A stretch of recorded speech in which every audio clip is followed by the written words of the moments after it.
स्वागत है आपका जमजम न्यूज में। आइए देखते हैं खबरें विस्तार से। मध्य प्रदेश शहर कांग्रेस कमेटी ने कार्यकर्ता और नेता आज बड़ी संख्या में इंदौर के कलेक्टर ऑफिस स्थित पंजीयन कार्यालय पहुंचकर ज्ञापन दिया गया। मध्य प्रदेश कांग्रेस प्रवक्ता प्रमोद कुमार द्विवेदी ने बताया कि मध्य प्रदेश गंदी बस्ती क्षेत्र अधिनियम 1976 की धारा 3 के अंतर्गत क्षमता से प्राधिकारी द्वारा घोषित गंदी बस्तियों में 40 वर्ग मीटर तक के भूखंडों को मूल्यांकन एवं 35 वर्ग मीटर तक के भूखंड का मूल्यांकन 50% ही होना चाहिए। द्विवेदी ने आगे बताया कि marriage garden, nursing home, school, hotel विक्रेता होने पर अर्थ व्यवसाय मानकर आवासीय निर्माण दर का 50% का मूल्यांकन माना जाए। उन्होंने मध्य प्रदेश सरकार से अपील की कि वे इस गाइडलाइन पर पुनः विचार करें। इस अवसर पर शहर कांग्रेस अध्यक्ष सुरजीत सिंह चड्ढा, प्रमोद कुमार द्विवेदी, देवेंद्र यादव, विवेक खंडेलवाल, गिरीश जोशी सहित बड़ी संख्या में कांग्रेस के कार्यकर्ता मौजूद। ज्ञापन दिया गया मूल्यांकन समिति के, कुछ प्रस्ताव भी रखे हैं आपने, किस तरह के प्रस्ताव रखे? हमने ज्ञापन नहीं दिया है। आपत्ति और सुझाव मांगे गए थे कांग्रेस की तरफ से, उस पर विधिवत आपत्तियां भी उठाई गई हैं और सुझाव भी दिए गए हैं। 1976 में गंदी बस्ती निर्मूलन अधिनियम के अंतर्गत ये प्रावधान था कि 435 स्क्वायर फीट तक का कोई भी प्लाट हो, उस पर एक मंजिला मकान बना हो तो उसकी गाइडलाइन आधी हो जाएगी। यहाँ उनके पास कोई सूची नहीं है। 1994 के बाद की हमने कहा वो सूची लगाई जाए। लिफ्ट के कारण मल्टी के भाव एक समान कर देते हैं, हमने कहा उसे हटाइए। हाई राइज मल्टियाँ बन रही हैं आवासीय, 3 मंजिल तक ही आप छूट दे रहे हैं तो बाकी की मंजिल को 3 मंजिल के बराबर भाव दे रहे हैं। इन्वेस्टर मीट आप कर रहे हैं, इन्वेस्टर मीट में आप उद्योग धंधे को आकर्षित करने के लिए नई नीतियां बता रहे हैं। 118 प्रकार के उद्योग, जिसमें सैनिटरी, टिम्बर मार्केट, एल्युमिनियम, लोहा, ये सारे उद्योग चलते हैं। ये संपत्ति का बाजार चलेगा तो ये 118 उद्योग धंधे चलेंगे। इंदौर में आपने देखा होगा कि लाखों मजदूर भवन निर्माण में जुड़े हुए हैं। ये धंधे को उठाने की आवश्यकता है। गाइडलाइन बढ़ा करके आप राजस्व कैसे प्राप्त कर पाएंगे? हमने 2019 में मध्य प्रदेश में जब कमलनाथ जी की सरकार थी 20% गाइडलाइन कम कर दी और बहुत जगह स्टाम्प ड्यूटी कम कर दी। फलस्वरूप क्या हुआ? कोरोना समय में भी 200 करोड़ से अधिक का राजस्व अधिक मिला और लॉकडाउन भी लगा था। उसके बाद महिलाओं की रजिस्ट्रियों में एक नीति बना दी गई कि आप अकेले रजिस्ट्री कराओगे तो 2% की छूट है। हमारे समय यह नीति बनी थी कि दोनों अगर संयुक्त रूप से कर रहे हैं तो महिला के हिस्से पर छूट दो।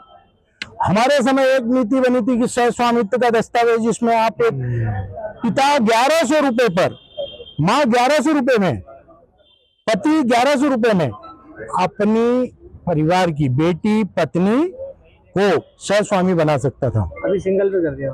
नहीं, उसको स्पष्ट नहीं कर रहे हैं आप। अच्छा, क्लियर नहीं हो पा रहा है? क्लियर नहीं कर रहे हैं। उद्योग धंधे में 40% की छूट का प्रावधान था, आपने उसको खत्म कर दिया। एक तरफ इन्वेस्टर मीट कर रहा है, दूसरी तरफ छूट खत्म कर रहे हैं। तो कमर्शियल को आप छूट दे रहे हैं मल्टी में, तो रेसिडेंशियल की भी गणना कीजिए कि 6ठी मंजिल से ऊपर बन रही है। इस प्रकार से हमने सकारात्मक सुझाव दिए हैं। और गरीब वर्ग के लिए पिछले दरवाजे से जो आपने बंद करे हैं दरवाजे, उस दरवाजे को खोलने की आवश्यकता है। क्योंकि मध्य प्रदेश में 2003 के बाद एक भी गंदी बस्ती की सूची आपने जारी नहीं करी है। सक्षम प्राधिकारी को हर साल सूची जारी करना चाहिए। 94 के बाद कोई सूची जारी नहीं हुई और वो सूची को भी लाभ प्राप्त न हो, इसलिए आपने उसको अलग से बताया नहीं है। हमने कहा उसे पृथक से बताएं। ये नहीं बताएंगे तो 10 दिन बाद हम उसकी सूची विधिवत आप लोगों के बीच में डालेंगे। अभी आपने जिला पंचायत को दिया है सुझाव, और ये तो क्या आगे उन्होंने आश्वासन दिया? सुझाव है, आपत्ति है, वो आश्वासन थोड़ी देंगे, ऊपर तक विचार पे जाएगा। हमने अपना काम कर दिया, एक राजनीतिक दल के रूप में नहीं, इस शहर के आम नागरिक के रूप में, जिसका सपना घरौंदा होता है। चिड़िया घरौंदा बनाती है, तिनका जोड़कर, आम आदमी भी घरौंदा बनाता है। उसको पनाह मिले कानूनी, उसके दस्तावेज कानूनी रूप से पूर्ण बने, इसलिए हमने पहल की है। और हम हर रचनात्मक पहल में, हर विभाग में दमदारी के साथ जनता की बात रखेंगे। पिछले 10 साल से अभी तक उन्होंने सूची जारी, कांग्रेस के प्रतिनिधिमंडल आया था, ज्ञापन दिया है, गाइडलाइन बड़ी को लेकर कुछ बताएंगे समस्या?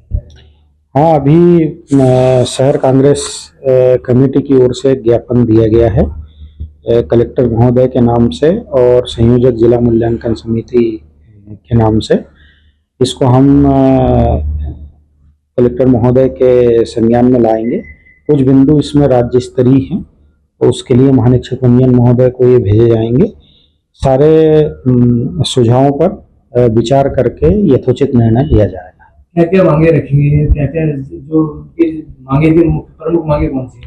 प्रमुख मांगे ये हैं कि एक तो गंदी बस्ती में, ग्रीन बेल्ट में चूंकि प्रॉपर्टी के रेट कम रहते हैं तो उस पर कुछ छूट दी जाए। औद्योगिक, चूंकि सरकार की नीति है औद्योगिकरण को बढ़ावा देने की, तो उद्योगों में छूट को बढ़ावा दिया जाए। साथ में जो आवासीय मल्टीज हैं उसमें 3 फ्लोर के बाद भी इससे ऊपर पे भी छूट दी जाए। ये प्रमुख मांग है। तो अब आगे बढ़ाएंगे या अपने स्तर पे कुछ करने लायक है? इसमें सारे सुझाव राज्य स्तरीय हैं, कुछ जिला मूल्यांकन समिति के स्तर के हैं, तो वो हम कलेक्टर महोदय के समक्ष और जिला मूल्यांकन समिति के समक्ष रखेंगे। चूंकि ये पूरा निर्णय समितियों द्वारा लिया जाता है, इसलिए सारे निर्णय जो है वो कमेटी के सामने प्रस्तुत किए जाएंगे, सारे प्रस्ताव। लगातार खबरों के लिए बने रहिए हमारे साथ। नमस्कार।